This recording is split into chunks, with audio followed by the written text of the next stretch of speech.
আপনি কি জানেন যে প্রথম ঘড়ি বানিয়েছেন সে কিভাবে জানলো তখন কয়টা বাজে? আমরা চোখ দিয়ে সব কিছুই দেখতে পাই, কিন্তু চোখে কিছু পড়লে সেইটা কেন দেখতে পাই না? বিষের মেয়াদ শেষ হয়ে গেলে বিষটা কি আরো বিষাক্ত হয়, নাকি বিষক্রিয়াতে লোপ পায়? ভাইয়ের বন্ধু ভাই হয়, বোনের বন্ধু বোন হয়, তাহলে বউয়ের বন্ধু বউ হয় না কেন? গন্ধ লাগলে সবাই থুতু ফেলে কেন? গন্ধ তো নাকে লাগে। পরিশ্রম যদি সাফল্যের চাবিকাঠি হয়, তাহলে গাধা বনের রাজা নয় কেন? জিলাপি যদি সোজা করে বানানো হতো, তাহলে জিলাপির নাম কি হতো? খিদে লাগলে পেটেই শুধু ইঁদুর দৌড়ায় কেন? পানি ফুটিয়ে খেলে জীবাণুগুলো মরে যায়, কিন্তু জীবাণুগুলোর ডেড বডির কি হয়? খাসি তো ফাস্ট ফুড খায় না, তাহলে খাসির মাংসে এত চর্বি কেন থাকে?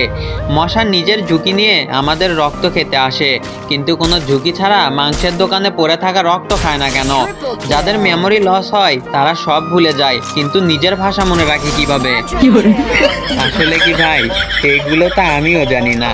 যদি আপনারা জেনে থাকেন তাহলে একটু কমেন্ট বক্সে লিখে আমাকে বলে যাবেন।